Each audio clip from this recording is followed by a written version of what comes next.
عقیدہ مہدویت کا ایک عنوان مرجعیت.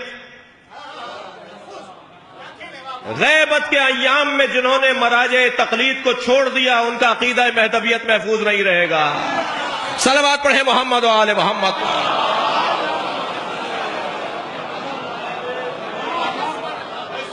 غور فرما رہے ہیں آپ؟ جو تقلید کے قائل نہیں ہیں، جو مرجعیت کے قائل نہیں ہیں، ان کا عقیدہ مہدویت خطرے میں ہے. ان کا عقیدہ مہدویت خطرے میں ہے. عقیدہ مہدویت کے تحفظ کے لیے ایک اور 10واں عنوان جو آج کی گفتگو میں میرے تھا وہ ہے مرجعیت کی تقویت، وہ ہے مجتہدین کی تقویت، وہ ہے ان کی اطاعت و فرمانبرداری. عزیزان گرامی غور فرمائیں گے، جس کے مزاج میں کسی کو بڑا ماننا نہ پایا جاتا ہو وہ کسی کو بڑا نہیں مانتا. مزاج بنایا جا رہا ہے. میں مرجعیت پر اور تقلید پر ایک جملہ کہہ کر، فکری ایک جملہ کہہ کر اپنے بیان کو ایک منزل دوں. ہم تو کچھ خاص عقیدے رکھنے والے لوگ ہیں نا. ان میں سے ایک خاص عقیدہ ہمارا یہ ہے کہ یہ کیسے ممکن ہے کہ پیغمبر اکرم بغیر اپنے جانشین کے اعلان کیے ہوئے دنیا سے چلے گئے ہوں.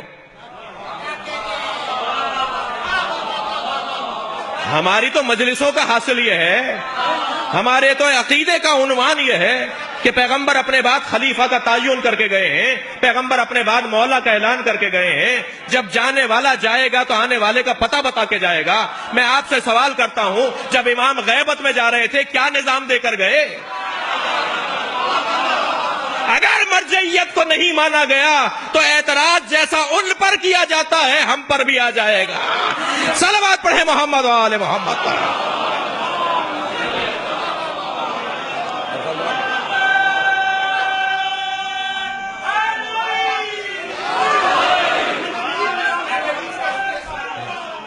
اللہم صل علی محمد و آل محمد. جو اعتراض ثقیفہ پر ہے،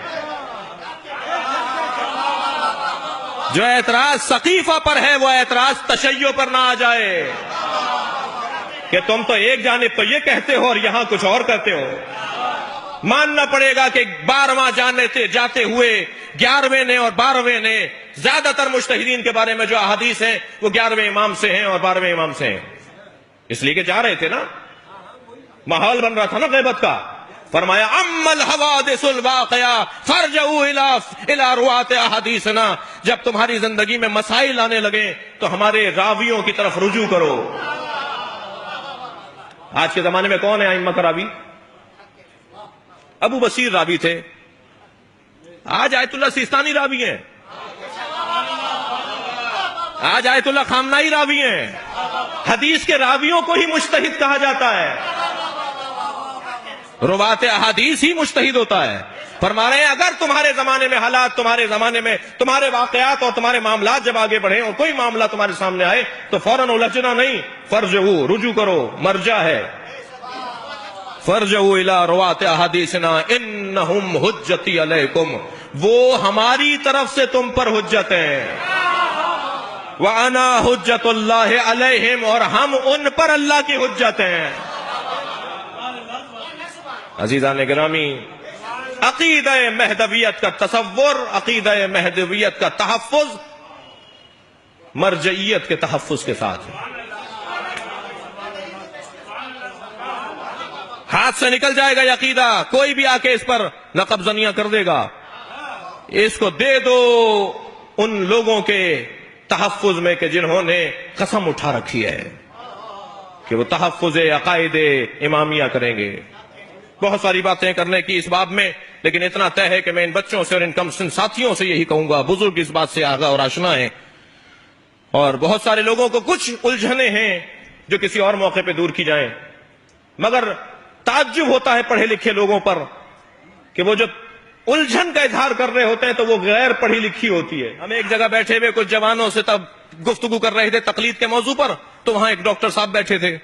جب گفتگو ختم ہوئی جوان چلے گئے تو کہنے لگے مولانا کیا سمجھا رہے تھے آپ انہیں کہ تقلید کرنی چاہیے؟ میں تو تقلید کو مانتا نہیں ہوں. تو میں نے کہا حضور آپ کیوں تقلید کو نہیں مانتے؟ کہنے لگے میں پڑھا لکھا ہوں، ڈاکٹر ہوں. جو پڑھا لکھا نہ ہو، جاہل ہو، اسے تقلید کرنی چاہیے، تو میں تو پڑھا لکھا ہوں. ہم نے کہا صاحب یہ پڑھے لکھے ہیں مگر انہیں سمجھانا پڑے گا کہ یہ کس میں پڑھے لکھے ہیں اور کس میں پڑھے لکھے نہیں ہیں۔ میں نے کچھ دیر کے بعد کہا ڈاکٹر صاحب میرے گھر میں جب بچے، میری اہلیہ، میرے فیملی، میرے افراد، خاندان کے لوگ، اہل خانہ بیمار ہو جاتے ہیں تو میں ڈاکٹر سے رجوع نہیں کرتا، ہر گھر میں ایک ڈبہ بچی ہوئی دوائیوں کا رکھا ہوا ہوتا ہے، تو میں ان دوائیوں میں سے کوئی دوا نکال کر استعمال کر لیتا ہوں اور ٹھیک بھی ہو جاتا ہوں۔ تو کہنے لگے اب تک تو آپ نے ایسا کیا، آئندہ مت کیجیے گا۔ میں نے کہا کیوں ڈاکٹر صاحب، میں سمجھ لیتا ہوں کہ یہ کون سی دوا ہے، یہ کون سی دوا ہے۔ کہنے لگے میڈیکل بغیر پڑھے ہوئے آپ میڈیکل اور میڈیسن کیسے سمجھ لیتے ہیں؟